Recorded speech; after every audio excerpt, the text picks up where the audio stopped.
আসসালামু আলাইকুম, স্বাগত জানাচ্ছি ডিডিসি নিউজ আন্তর্জাতিক সংবাদে। সংবাদের শুরুতেই থাকছে সংবাদ শিরোনাম। বিক্ষোভকারীদের প্রতি ইরানের প্রধান বিচারপতির হুঁশিয়ারি।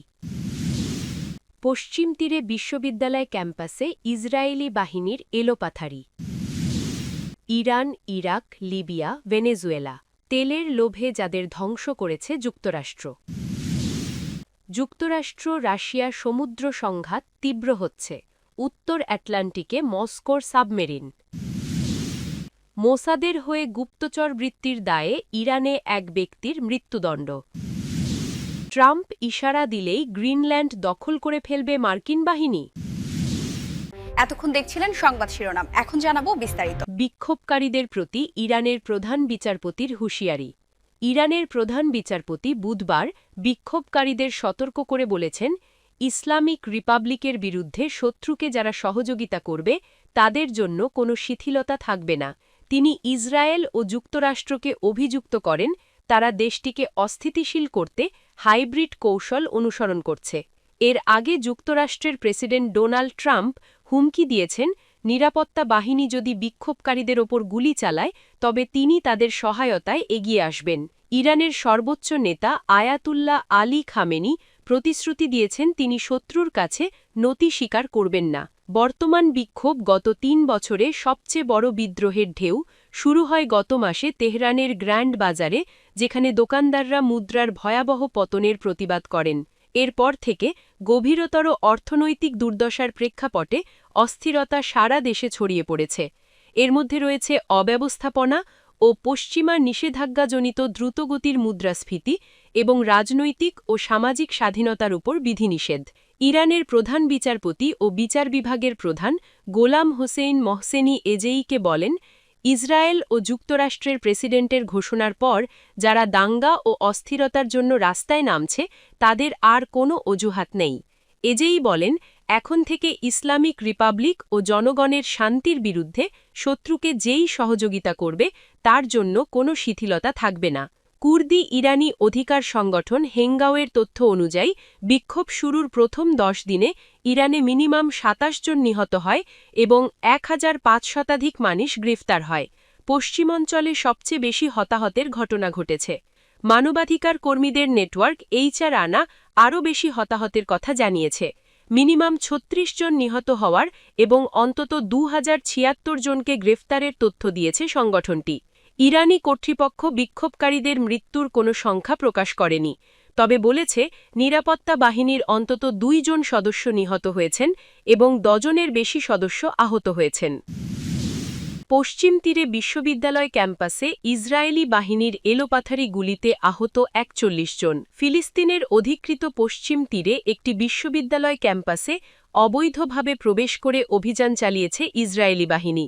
এলোপাথারি গুলির পাশাপাশি সাউন্ড গ্রেনেড ও টিয়ার গ্যাস ছড়েছে তারা। এ ঘটনায় অন্তত ৪১ জন আহত হয়েছেন। এদিকে গাজার রাফাহ সীমান্ত খুলতে এখনও টালবাহানা করছে ইসরায়েল।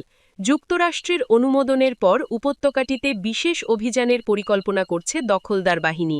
রাফাহ সীমান্ত বন্ধ রাখায় ইসরায়েলের কঠোর সমালোচনা করেছে কাতার। দোহা জানিয়েছে মানবিক সহায়তা রাজনৈতিক চক্রান্তের জন্য ব্যবহার করা যাবে না। এছাড়া উপত্যকাটিতে পরিপূর্ণ বিদ্রূপ বাস্তবায়নের আহ্বান জানিয়েছে তারা। যুক্তরাষ্ট্র ইসরায়েলকে গাজায় বিশেষ অভিযান চালানোর অনুমোদন দিয়েছে বলে দাবি করেছে ইসরায়েলি গণমাধ্যমগুলো। অনুমোদনের বিষয়টি ৪ ঘণ্টা নিরাপত্তা বৈঠকে আলোচনা হয়। বৈঠকে গাজা, লেবানন, সিরিয়া ও ইরানের সাম্প্রতিক পরিস্থিতি পর্যালোচনা করা হয়েছে। ইসরায়েলি অধিকারীরা জানিয়েছেন, হামাস নিরস্ত্র না হওয়া পর্যন্ত পুনর্গঠন বা দ্বিতীয় ধাপের কোনো চুক্তি হবে না। ইরান, ইরাক, লিবিয়া, ভেনেজুয়েলা, তেলের লোভে যাদের ধ্বংস করেছে যুক্তরাষ্ট্র। বিশ্বজুড়ে তেলের বাজারে নিজেদের আধিপত্য বজায় রাখতে যুক্তরাষ্ট্র বরাবরই আগ্রাসী ভূমিকা পালন করে আসছে। ইরান থেকে শুরু করে ইরাক, লিবিয়া কিংবা আজকের ভেনেজুয়েলা, ইতিহাসের পাতায় চোখ রাখলে দেখা যায় খনিজ তেলের নিয়ন্ত্রণ নিতে ওয়াশিংটন বারবার বন্ধুত্বের আড়ালে দেশ ধ্বংসের খেলায় মেতেছে। সম্প্রতি ভেনেজুয়েলায় মার্কিন ভিজানের পর প্রেসিডেন্ট ডোনাল্ড ট্রাম্পের মন্তব্যে সেই পুরনো সত্যই নতুন করে সামনে এসেছে। কারাকাসের বিপুল তেল ভাণ্ডার কবজা করার যে নীল নকশা হোয়াইট হাউস তৈরি করেছে তা এখন আর গোপন কোনো বিষয় নয়। অতীতেও তরল সোনার লোভে কোথাও সেনা অভ্যুত্থান ঘটানো হয়েছে, আবার কোথাও মাদকের অজুহাতে গদি উল্টে দেওয়া হয়েছে। এই সংঘাতের শুরুটা হয়েছিল গত শতাব্দীর ৫০-এর দশকে ইরানকে কেন্দ্র করে। দ্বিতীয় বিশ্বযুদ্ধ পরবর্তী সময় তেল যে বিশ্ব অর্থনীতির মূল চালিকা শক্তি হতে চলেছে তা বুঝতে পেরেছিল আমেরিকা ও ব্রিটেন। ১৯৫১ সালে ইরানের গণতান্ত্রিকভাবে নির্বাচিত প্রধানমন্ত্রী মোহাম্মদ মোসাদ্দেক যখন দেশের তেল সম্পদকে জাতীয়করণের ঘোষণা দেন, তখনই সিআইএ এবং ব্রিটিশ গোয়েন্দা সংস্থা MI6-এর রোষানলে পড়েন তিনি। অপারেশন অ্যাজাক্সের মাধ্যমে মোসাদ্দেককে সরিয়ে শাহ রেজা পেহেলভিকে ক্ষমতায় বসানো হয়, যাতে পশ্চিমী কোম্পানিগুলো অবাধে তেল উত্তোলন করতে পারে। ১৯৭৯ সালের ইসলামীয় বিপ্লবের পর সেই নিয়ন্ত্রণ হাতছাড়া হলেও ইরানকে অর্থনৈতিকভাবে পঙ্গু করতে আজও নিষেধাজ্ঞার জাল বিছিয়ে রেখেছে ওয়াশিংটন। এখন ভেনেজুয়েলার প্রেসিডেন্ট নিকোলাস মাদুরোকে সরিয়ে দেওয়ার নেপথ্যেও সেই একই তেল রাজনীতি কাজ করছে। ডোনাল্ড ট্রাম্পের সাম্প্রতিক বক্তব্য স্পষ্ট করে দিয়েছে ভেনেজুয়েলার উচ্চমানের তেলের নিয়ন্ত্রণ ও তার লভ্যাংশ ভোগ করাই আমেরিকার মূল লক্ষ্য। মূলত তেলের বাজার নিয়ন্ত্রণে রাখা এবং ডলারের একাধিপত্য বজায় রাখতে গিয়ে বিশ্বজুড়ে অশান্তি আর ধ্বংসের বীজ বপন করাই যেন মার্কিন কূটনীতির প্রধান দস্তুর হয়ে দাঁড়িয়েছে। যুক্তরাষ্ট্র রাশিয়ার সমুদ্র সংঘাত তীব্র হচ্ছে। উত্তর আটলান্টিকে মস্কোর সাবমেরিন। উত্তর আটলান্টিকে ভেনেজুয়েলার কাছে একটি জীর্ণ তেলবাহী জাহাজ নিয়ে যুক্তরাষ্ট্র এবং রাশিয়ার মধ্যে একটি চরম নৌ সংঘাতের সম্ভাবনা দেখা দিয়েছে। যখন মার্কিন উপকূলরক্ষী বাহিনী মারিনেরা নামক জাহাজটি জব্দ করার অভিযানে নেমেছে, তখন এটিকে রক্ষার জন্য রাশিয়া সাবমারিন এবং অন্যান্য নৌযান পাঠিয়েছে, যা বৃহত্তর ভূ-রাজনৈতিক উত্তেজনার কেন্দ্রবিন্দুতে পরিণত হয়েছে। রাশিয়া উত্তর আটলান্টিকের মধ্য দিয়ে তেলবাহী জাহাজ মারিনেরাকে পাহারা দেওয়ার জন্য কমপক্ষে একটি সাবমেরিন এবং অন্যান্য নৌযান মোতায়েন করেছে। এই মোতায়েন যুক্তরাষ্ট্রকে জাহাজটি আটক করতে বাধা দেওয়ার একটি প্রচেষ্টা, যা সামুদ্রিক উত্তেজনার একটি প্রধান বিস্ফোরণ স্থল হয়ে উঠেছে। মারিনেরা পূর্বে বেলা 1 নামে পরিচিত ছিল এবং ২০২৫ সালের ডিসেম্বরে ভেনেজুয়েলার কাছে মার্কিন বাধা এড়াতে চেষ্টা করছিল। মার্কিন কর্তৃপক্ষ দাবি করেছে যে ট্যাঙ্কারটি ইরান, ভেনেজুয়েলা এবং অন্যান্য সংস্থার সাথে সংযুক্ত অনুমোদিত তেল পরিবহনের জন্য ব্যবহৃত হয় এবং একটি তথাকথিত ছায়া নৌবহরের অংশ। এটি অবৈধ তেল পরিবহনে জড়িত থাকার অভিযোগে মার্কিন নিষেধাজ্ঞার অধীনে রয়েছে। জাহাজটি ইরান থেকে যাত্রা শুরু করে এবং ভেনেজুয়েলার উদ্দেশ্যে রওনা হয় তেল সংগ্রহের জন্য, যা উত্তর রাশিয়ার মুরমানস্কের দিকে যাচ্ছিল বলে ধারণা করা হচ্ছে। জাহাজটি ইউরোপীয় জলসীমায় প্রবেশের সাথে সাথে এটিকে জব্দ করতে প্রায় 10টি মার্কিন সামরিক পরিবহন বিমান এবং কয়েকটি হেলিকপ্টার পৌঁছে যায়। ডিসেম্বরে যখন মার্কিন বাহিনী এটি আরোহণের চেষ্টা করেছিল, তখন জাহাজের নাবিকেরা তা প্রত্যাখ্যান করেন। এরপর জাহাজে রাশিয়ার পতাকা আঁকা হয়, নাম পরিবর্তন করে মারিনেরা রাখা হয় এবং রাশিয়ায় পুনঃনিবন্ধিত করা হয়, যার নিজ বন্দর হিসেবে রাশিয়ার সোচিকে দেখানো হয়। নভেম্বরে জাহাজটি ওমানের উপসাগর ছেড়ে সুয়েজ খাল এবং জিব্রাল্টার প্রণালী অতিক্রম করে ডিসেম্বরের শুরুতে আটলান্টিকে প্রবেশ করে। ইতিমধ্যে মস্কো আনুষ্ঠানিকভাবে যুক্তরাষ্ট্রকে জাহাজের পিছু ছাড়তে বলে সতর্ক করেছে এবং অভিযোগ করেছে যে জাহাজটি আন্তর্জাতিক আইনের অধীনে রাশিয়ার পতাকা বহন করছে। কিন্তু মার্কিন কর্মকর্তারা বলছেন যে জাহাজটি অভিযানের শুরুতে কার্যত রাষ্ট্রহীন ছিল এবং এখনের রাশিয়ার পতাকা মার্কিন অভিযানের আইনি ভিত্তি বাতিল করে না। মারিনোকে রক্ষায় রাশিয়ার হস্তক্ষেপ, বিশেষ করে সাবমারিন প্রেরণ, সামুদ্রিক উত্তেজনার একটি ক্রিটিক ধাপ চিহ্নিত করেছে। দ্য নিউ ইয়র্ক টাইমসের দ্বারা পর্যালোচনা করা রেজিস্ট্রি তথ্যে দেখা গেছে যে সাম্প্রতিক সপ্তাহে ভেনেজুয়েলার জলসীমায় চলাচলকারী অন্তত 3টি তেলবাহী জাহাজকে রাশিয়ার পতাকা তলে পুনঃনিবন্ধিত করা হয়েছে, যা মার্কিন নিষেধাজ্ঞার মুখোমুখি জাহাজগুলিকে রাশিয়ার দ্বারা রক্ষার ক্রমবর্ধমান প্রবণতার দিকে ইঙ্গিত করছে। এই ঘটনাগুলো কেবল মার্কিন জ্বালানি নিষেধাজ্ঞা প্রয়োগের ক্ষেত্রেই নয়, বরং সামুদ্রিক আইন, নৌ অবস্থান এবং কৌশলগত সামুদ্রিক পথের জুড়ে ভূ-রাজনৈতিক প্রভাব নিয়েও মার্কিন রাশিয়া ক্রমবর্ধমান বৈরিতাকে তুলে ধরেছে।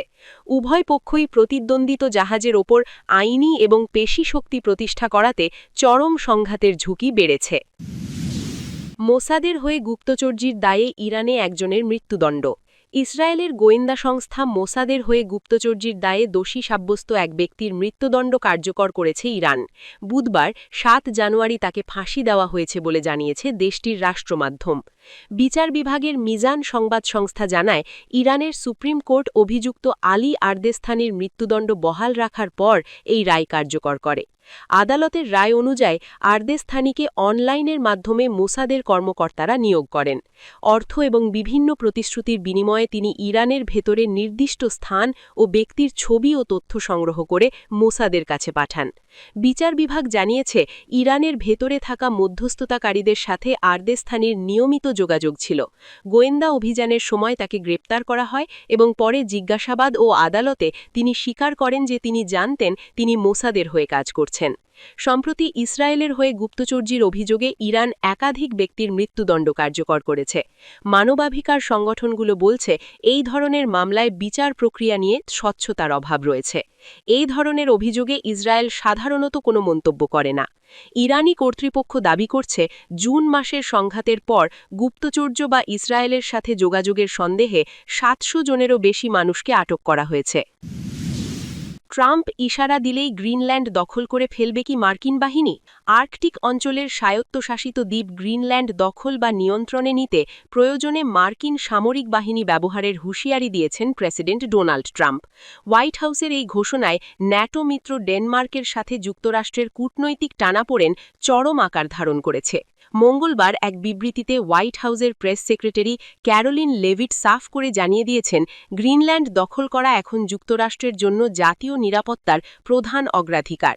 চীন ও রাশিয়ার প্রভাব ঠেকাতে এই সামরিক পদক্ষেপ নেওয়া জরুরি বলে মনে করছে ওয়াশিংটন। তিনি স্পষ্ট বলেন, কমান্ডার ইন চিফ হিসেবে মার্কিন সামরিক শক্তি ব্যবহারের পথ প্রেসিডেন্টের জন্য সব সময় খোলা রয়েছে। সম্প্রতি ভেনেজুয়েলায় মার্কিন সামরিক অভিযানের সাফল্যের পরই ট্রাম্প গ্রিনল্যান্ড নিয়ে তার পুরনো পরিকল্পনা বাস্তবায়নে নতুন করে তৎপর হয়েছেন। হোয়াইট হাউসের পক্ষ থেকে জানানো হয়েছে, আগামী ২ মাসের মধ্যে গ্রিনল্যান্ড নিয়ে বড় কোনো সিদ্ধান্ত আসতে পারে। বিশেষ করে মেরু অঞ্চলের বরফ গলে নতুন নৌপথ তৈরি হওয়া এবং সেখানে থাকা বিপুল পরিমাণ খনিজ সম্পদের ওপর নিয়ন্ত্রণ নিতেই যুক্তরাষ্ট্রের এই মরিয়া ভাব।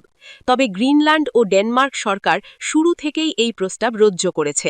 ডেনমার্কের পররাষ্ট্রমন্ত্রী লার্স লোকে রাসমুসেন এবং গ্রিনল্যান্ডের প্রধানমন্ত্রী জেন্স ফ্রেডরিক নিলসেন যৌথভাবে জানিয়েছেন, গ্রিনল্যান্ড বিক্রির জন্য নয় এবং এর ভবিষ্যৎ কেবল সেখানকার মানুষই নির্ধারণ করবে।